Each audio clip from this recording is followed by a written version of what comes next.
यहाँ एक नई नज़म पढ़ने जा रहे हैं। हमारी नज़म का नाम है नज़म नंबर 15 किसान। इसके शायर है एहसान दानिश। अगर इस चैनल पे आप नए हो तो मेरे चैनल को ज़रूर शेयर कीजिए, सब्सक्राइब कीजिए। तो आइए हम अपनी नज़म की शुरुआत करते हैं।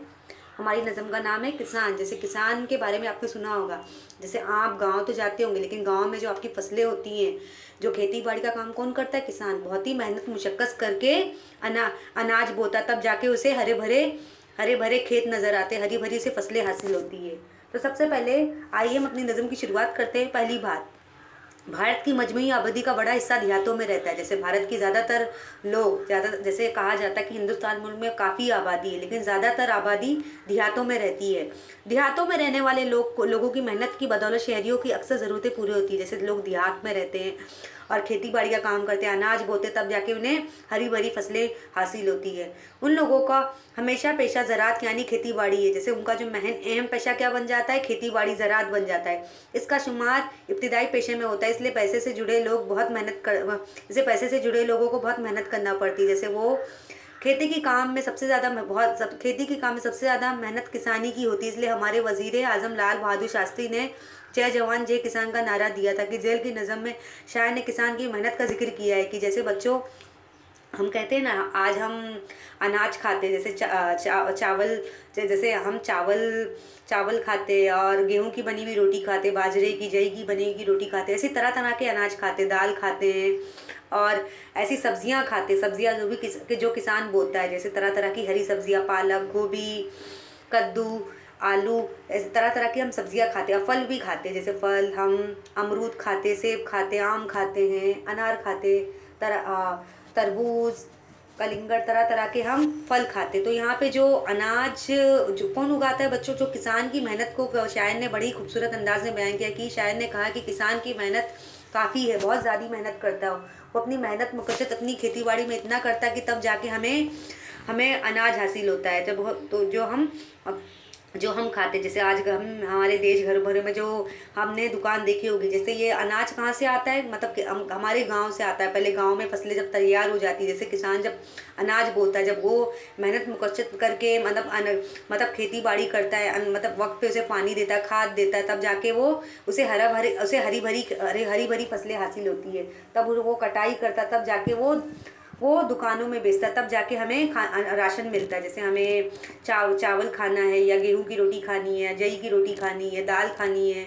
सब्जियां खाने, फल खाने हैं, तो हमें ये सब कौन उगाता है? ये सब कौन बोता है? ये सब काम अनाज कौन बोता है? ये सब काम किसान करते हैं। तो शायर ने बड़ी किसान की तारीफ बयान की, किसान काफ़ी मेहनत करता है। जैसे हमारे जो वजीर आज़म लाल बहादुर शास्त्री ने, उन्होंने किसान की मेहनत की खूब तारीफ की। उन्होंने जय जवान जय किसान का नारा दिया कि जो जवान जो रहता है, जो सिपाही रहता, सोल्जर रहता, वो हमारे बॉर्डर पे खड़ा रहता ताकि दुश्मन है जो हमारे मुल्क हिंदुस्तान पे हमला ना कर सके, हमारी देश की अच्छी तरह से हिफाजत कर सके। वो अपने देश की जान बचाने के लिए अपने वतन से इतना प्यार करते हैं। जो सोल्जर रहते, सिपाही रहते, अपने वतन से इतना प्यार करते कि अपने वतन के खातिर, अपने वतन मतलब लोगों की जान बचाने के लिए, अपने वतन की बचाने के लिए वो मतलब अपनी जान भी कुर्बान करने के तैयार होता है, शहीद भी हो जाते हैं। जैसे जो किसान रहता है वो मतलब सारा दिन इतनी मेहनत मुकद्दर करता है, तब जाके हमारे कीमती अनाज हासिल होता है।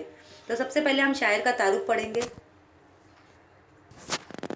जान पहचान, एहसान दानिश 1914 में कांडला के एक गरीब खानदान में पैदा हुए। जैसे एहसान दानिश जो 1914 के कांडला में गरीब खानदान में पैदा हुए।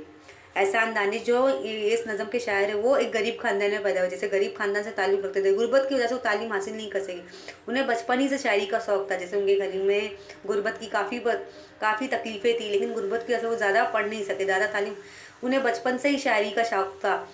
अपनी नज़्में उन्होंने आम आदमी के जज्बात की बयान किया है कि इसलिए उन्हें मज़दूरों का शायर कहा जाता है। उन्होंने नज़म में आम आदमी के जो जज्बात होते हैं, उनकी जो फीलिंग्स होती हैं, उन्हें काफ़ी मज़दूरों की फीलिंग को मज़दूरों के जज्बात को इस नज़म में उन्होंने बयान किया है कि जहाने दानिश जहाने दीगर और अब्रे निसा, हदीस, अदब, इनकी मशहूर किताब है। जैसे जो शायरों की किताब शायरी की जाती है ना, तो जाने दानिश जहाने दीगर अब्रे निसा, हदीस, अदब, उनकी मशहूर किताब है। जो नाजरीन रहते हैं, नौजवान लड़के लड़कियां, इनकी किताबों को इनकी कहानी, नज़्मों, गज़लों को बड़े शौक़ से पढ़ते हैं।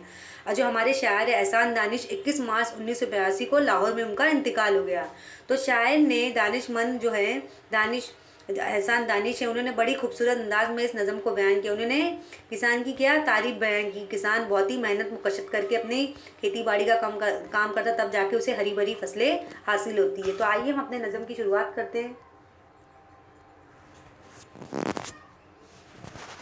फ़ज़ा वीरान है गर्मी की शिद्दत ज़माने में, मगर मसरूफ़ है बेचारे दहका हल चलाने में। जैसे हम कहते हैं कि जो किसान वो कहाँ रहते, देहात में रहते, गांव में रहते, गांव में खेती बाड़ी का काम करते, क्योंकि उनका जो काम है, उनका पेशा क्या बन जाता है कि अनाज बोना, खेती बाड़ी करना। जैसे आप अपने अम्मी अब्बू से पूछे होंगे, जो आपके जो दादा दादी होंगे वो गाँव में रहते होंगे, तो उन्होंने कभी उनका आपका जो गाँव होगा तो आपके दादा दादी होंगे, तो वहाँ पर वो खेती बाड़ी का काम ज़रूर करते होंगे। जैसे वो अनाज बोते होंगे, सरसों बोते होंगे, गेहूँ उगाते होंगे और चावल उगाते होंगे। इसी तरह तरह की जो अनाज होते हैं, दाल उगाते होंगे, फसलें बोते होंगे, तब जाके उन्हें हरी भरी फसलें उन्हें हासिल होती है।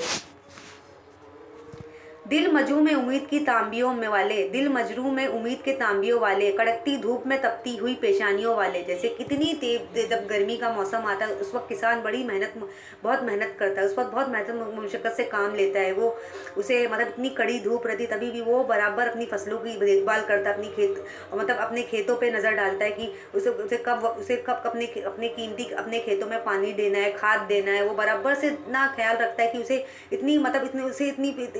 कड़क धूप, तेज़ धूप की भी फिक्र नहीं होती, क्योंकि वो तेज़ धूप में वो हल चलाते हैं कि उनके माथों पे, उनकी पेशानी पे में काफ़ी पसीने आते रहते कि किसान बड़ी मेहनत करता है। कड़ी धूप वो किसी भी मौसम को देखता नहीं, चाहे वो सर्दी का मौसम हो या ठंडी, वो किसी भी मौसम को देखता नहीं, चाहे वो ठंडी का मौसम हो या बारिश का मौसम हो या गर्मी का मौसम हो, तेज़ धूप में भी बड़ी मेहनत करता है।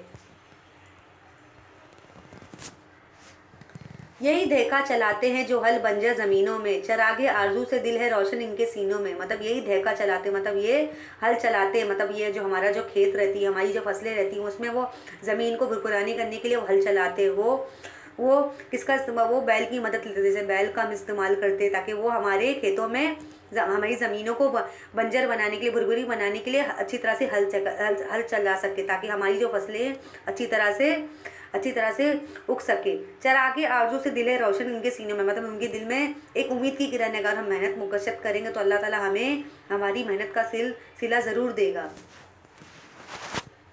ये वो इंसान है दामाने मशक्क़त में जो पलते हैं, वो इंसान है दामाने मशक्क़त में जो पलते हैं। जहाँ सोता है ये आवियारी को निकलते हैं। जो इंसान है, जैसे जो इंसान है आजकल जो डॉक्टर बन रहे हैं, इंजीनियर पायलट बन रहे, सिपाही बन रहे हैं और ऐसे कारोबार कर रहे हैं, मतलब उन्हें भी उनसे भी ज़्यादा मेहनत कौन करता है? किसान। जैसे किसान की मेहनत काफ़ी रहती है कि हमें ऐसा लगता है कि सिर्फ डॉक्टर ही मेहनत कर रहा है, इंजीनियर मेहनत कर रहा है, पायलट मेहनत कर रहा है, लेकिन खिलाड़ी मेहनत कर रहा है, लेकिन हर किसी की मेहनत जायज़ है। लेकिन सबसे ज़्यादा शायर ने क्या कहा है कि जय जवान जय किसान, मतलब जो सिपाही से ज़्यादा कौन मेहनत करता है? किसान। मतलब किसान की मेहनत जायज़ है कि वो किसी भी मौसम को देखता नहीं, चाहे सर्दी का मौसम हो या बारिश का मौसम हो या गर्मी का मौसम हो। वो अपनी मेहनत मुशक्क़त से वो अनाज बोता है, तब जाके उसे कीमती अनाज हासिल होता है। जहाँ सोता है यही आबारी को निकलते हैं, मतलब उसे अपनी नींद की भी फिक्र नहीं होती, उसे अपने अनाज की फिक्र होती है कि उसे कब अनाज हासिल होगा, तब जाके वो खाएगा। बरसते बादल में खेतियाँ जब लहलाती है तो उनकी आरज़ुएं झूमती मुस्कुराती है। जैसे जब बरसात का मौसम आता है, जब हमारे खेतों में बारिश की बूंदें पड़ती है, जब बारिश की बूंदें हमारे फसलों पे पड़ती है, हमारे खेतों पे पड़ती है, तो किसान की जो आरजू है, उसकी उम्मीद की किरणें जाग जाती है। वो खुशी से मुस्कुराने लगता, झूमने लगता है, खेतियाँ भी लहलाने लगती, मुस्कुराने लगती कि किसान की जो आरजू है, उसकी उम्मीदें और बढ़ जाती कि मेरी जो फसलें हैं वो जल्द अज जल्द हरी भरी होने वाली है और जल्द अज जल्द तैयार हो जाएंगी। यहाँ आती है लेकर किस्मतें कासा गदाई का, यहाँ आती है लेकर किस्मतें कासा यहाँ आती है लेकर किस्मतें कासा गुदाई का।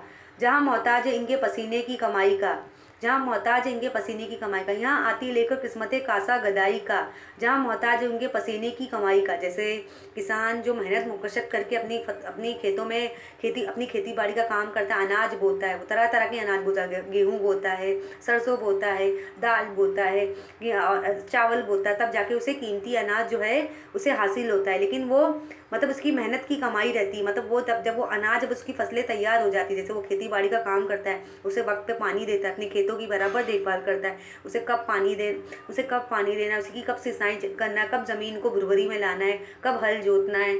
जब बारिश बरसती है तब फसलें हमारी जो है लहलाने लगती, चहचहाने लगती, तरोताज़ा हो जाती। तो किसान किसान अपनी फसलों की कटाई करता, मतलब उसकी मेहनत की कमाई करती, तब वो अच्छे दामों में कारोबार को, मतलब दुकानदार को अच्छे दामों में फ़रोख्त कर लेता है। यहाँ आती लेकर किस्मतें कासाई गुदाई की, जहाँ मोहताज है उनके पैसे कमाने की, उनके पैसे की कमाई का, मतलब उन्हें पैसा क्या जाता था कि जब उसकी फसलें तैयार हो जाती है तब वो उसे कीमती दामों में मतलब अच्छे दामों में वो दुकानदार को फ़रोख्त कर देता, क्योंकि उसकी मेहनत खून पसीने की कमाई रहती, कि उसने काफ़ी मेहनत की रहती है अनाज बोने के लिए, तब जाके उसे कीमती अनाज हासिल होता है। उनके बाजुओं में है ये बहादुरी उनके बाजुओं में से है उनके बाजुओं में से बहारे गुलिस्तानों की, उनके दम से तालीम जारी नौजवानों की, मतलब उनके बाजुओं से बहारे गुलिस्तानों की। जैसे आज हम जो हम अनाज खाते हैं, हम बिरयानी खाते हैं, पुलाव खाते हैं, रोटी सब्ज़ी खाते हैं, दाल चावल खाते हैं। हम बिरयानी खाते, पुलाव खाते, दाल चावल खाते, रोटी सब्ज़ी खाते। तो हम अनाज तो मज़े ले से खा लेते, लेकिन हमें उनके पीछे उनकी मेहनत हमें पता नहीं होता कि ये अनाज जो हमें कितनी मेहनत से हासिल हुआ, कि किसान की कितनी मेहनत गई है, इतनी मेहनत मुकशर करके तब ये हमें अनाज वो बोता है, तब जाके हमारी फसलें तैयार होती। जब फसलों की कटाई होती तो वो दुकानदार के पास आती। तब हम देखो, हम आपके अम्मी अब्बू देखो दुकानदार के पास जाते होंगे, राशन लेते होंगे, तब जाके आपके घर में राशन होगा, तब जाके आपकी मम्मी आपके लिए लजीज पकवान तैयार करती होगी, चावल बनाती होंगी, रोटी बनाती होंगी, दाल बनाती होंगी, सब्जियां बनाती होंगी, फल काट के लाती होंगी, तब आप उसे मज़े से लेकर खाते होंगे। जैसे हम अगर अनाज ना खाए तो हम कमज़ोर हो जाएंगे, हमारे बदन में कमज़ोरी जाएंगे, हम खाने के बगैर रह ही नहीं सकते, हम मर जाएंगे।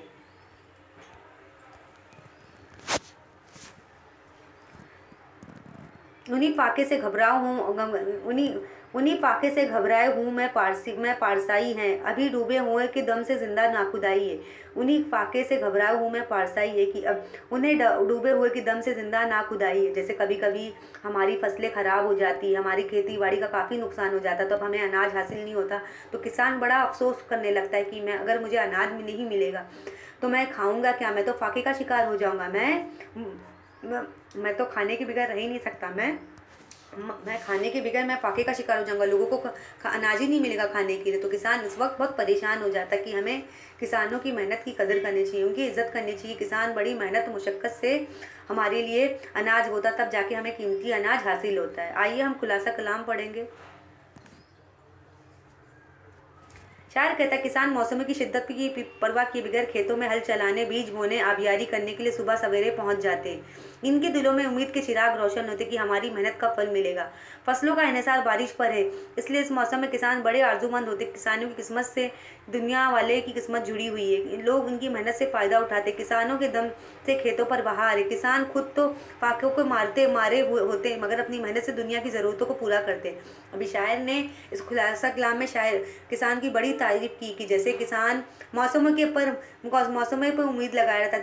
जब बरसात का मौसम होगा तब हमारी फसलों को, हमारी खेतों को, मेरी फसलों को पानी मिलेगा, तब जाके मेरी हरी भरी फसलें तैयार हो जाएगी। मतलब वो किसी भी मौसम को देखता नहीं, चाहे सर्दी का मौसम हो या बारिश का मौसम हो या ठंडी का मौसम हो या गर्मी का मौसम हो, वो मतलब ये देखता नहीं। चाहे तेज़ धूप हो, वो सुबह सवेरे रवाना होता, अपने घर से निकलता है, खेती बाड़ी के काम के लिए निकल जाता है, फिर वो ज़मीन में बीज बोता है, फिर वो उसे सींचता है, उसे हल चलाता है, तब जाके उसे पानी देता है, खाद देता है, तब जाके उसकी फसलें हैं वो तैयार होना शुरू हो जाती है। जब उसकी फसलें तैयार हो जाती तो किसान कटाई करता है, अपनी फसलों की कटाई करता है, चाहे वो चावल हो, गेहूं हो, दाल हो, सरसों हो, तब उसे बाज़ार में दुकानदार के हाथ अच्छे दामों में उसे फ़रोख्त कर देता है। तो यहाँ पे किसानों की किस्मत, मतलब जैसे हम किस पे डिपेंड है, कि अगर किसानों की किस्मत दुनिया के वाले की किस्मत से जुड़ी है, अगर ये मेहनत ना करे तो हमें खानों को अनाज ही हासिल नहीं होगा। कि हम आज किसान की कदर नहीं करते, किसान को हम गिरा हुआ समझते, गिरा हुआ तबका, लेकिन हमें किसानों की कदर करनी चाहिए। कि आज हम मज़े से जो खाना खा रहे, पुलाव खा रहे, बिरयानी खा रहे हैं, दाल चावल खा रहे, सब्ज़ी रोटी खा रहे, लेकिन हमें उनके पीछे उनकी मेहनत नहीं पता, कि उन्होंने कितनी मेहनत मुशक्क़त करके ये बीज बोया है, ये हमारी फसलें वो अनाज बोया है, तब जाके हमें कीमती अनाज हासिल किया है, तब कीमती अनाज हमें खाने को मिला है। लेकिन हम किसानों की दम से खेतों पे बाहर कर दे, जैसे उनके दम पे हम जीते, कि वो जब मेहनत करेंगे तब जाके हमें हमारे घर में राशन आएगा, तब जाके हमें गेहूं अनाज जो है दाल है और सब्ज़ी फल है तब जाके हमें मिलेंगे। तो हमें किसानों की मेहनत की कदर करनी चाहिए कि उनकी इज़्ज़त करना चाहिए। किसान बड़ी मेहनत मशक्क़त से वो खेती बाड़ी का काम करता है। तो आइए इस नज़म को हम ज़रा इस नज़म के ज़रा मायने देखेंगे।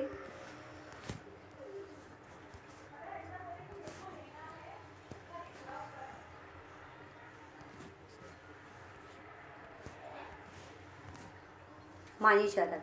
दहका यानी किसान, दिल मजरूह यानी जख्मी दिल, दुखी दिल, चिरागे आरजू उम्मीद की रोशनी, दामने मुशक्क़त मेहनत के साए मुराद सख्त, माबियारी फसल को पानी देना, कासा प्याला, गदाई फ़कीरी, पसीने की कमाई यानी मेहनत की कमाई, पारसाई पाकिज़गी, नाखुदाई नाव को किनारे तक ले जाने की सलाहियत। जैसे किसान कभी भी अपनी उम्मीद आरजू अल्लाह ताला से लगाए रहता है कि वो मेहनत मशक्क़त तो खेती बाड़ी में कर रहा है, लेकिन उसकी मेहनत का सिला ज़रूर अल्लाह ताला देगा। और अल्लाह ताला मेहनत करने वालों को काफ़ी पसंद करता है। अगर जो इंसान नेक दिल से सच्चे ईमान से मेहनत करे तो अल्लाह ताला उसके अमल को ज़ाया नहीं करता, उसका सिला ज़रूर देता है। तो आइए इस नज़म को हम एक बार वापस से दोहराएंगे।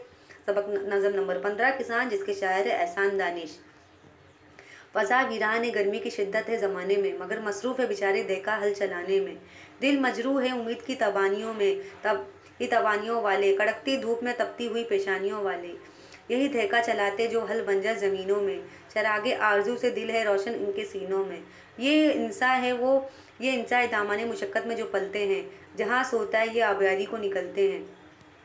बरसते बादलों में खेतियाँ जब लहलाती तो उनकी आरजुएं झूमती हैं, मुस्कुराती हैं। यहाँ आती है लेकर किस्मतें कासा गुदगुदाई का, जहाँ मोहताज है उनके पसीने की कमाई का। उनके बाजुओं से है बहारे गुलिस्तानों की, इनके दम से है तालीम जारी जानवरों की, नौजवानी की तालीम जारी नौजवानों की। उनके फाके से घबराओ है मैं है पारसी की, उन्हें डूबे होंगे दम से जिंदा नाखुदाई है पारसाई है। उन्हें फाके से घबराए हुए मैं पारसाई हैं, उन्हें डूबे हुए के दम से जिंदाई है। कि जैसे हम डर लगाए रहते कि अगर हमारी, जैसे किसान अफसोस फिक्र लगाए रहता अगर उसकी फसलें, अगर कभी कभी किसान की फसलें भी खराब हो जाती तो बेचारा अफसोस करने लगता है। बेचारा टेंशन में आ जाता है कि उसे अफसोस करने लगता है, अगर मेरी फसलें ख़राब हो जाएगी, अगर मेरे अनाज ख़राब हो जाएंगे तो मेरे जो खाने वाले लोग तो फाके का शिकार होंगे, लोग भूख के मारे मर जाएंगे। तो वो अनाज की काफ़ी देखभाल करता है कि अनाज में बिल्कुल कीड़े ना लगे, कीड़े मकोड़े ना लगे, अनाज का बिल्कुल नुकसान ना हो। तो वो अनाज की काफ़ी देखभाल करता है ताकि उसके लोग अच्छी तरह से अनाज खा सके, लोगों का पेट भर सके। और पेट भरने की ज़ात तो खुदा रब्बुल आलमीन अल्लाह ताला ही रखता। वो किसी भी मखलूक को भूखा उठाता तो ज़रूर है, लेकिन भूखा सुलाता नहीं है। तो अल्लाह ताला जो है हर मखलूक का पेट भरता है, चाहे वो जानवर हो, परिंदे हो, कीड़े मकोड़े हो, चाहे वो इंसान हो। तो अल्लाह ताला ने सारी मखलूक का पेट भरने की जिम्मेदारी अल्लाह ताला ने ली है। तो हमें अल्लाह ताला का शुक्रगुजार करना चाहिए कि वो हमें काफ़ी नेमतों से गुजारा है, काफ़ी नेमतों से हमें अल्लाह ताला का शुक्रगुजार होना चाहिए कि अल्लाह ताला ने हमें काफ़ी नेमतों से नवाजा है कि वो हर अपने मखलूक की फ़िक्र करता है, चाहे वो इंसान हो, चाहे वो जानवर हो, कीड़ा मकोड़े, परिंदे हो, मतलब वो अपने मखलूक की फ़िक्र करता है। वो हमेशा फ़िक्रमंद रखता है कि हमें भूखा तो उठाता है लेकिन भूखा सुलाता नहीं, वो हमारा पेट ज़रूर भरता है। तो हमें अल्लाह ताला का शुक्रगुजार होना चाहिए, अल्लाह ताला का इन नेमतों का शुक्रिया करना चाहिए कि अल्लाह ताला हर मखलूक पर मेहरबान है।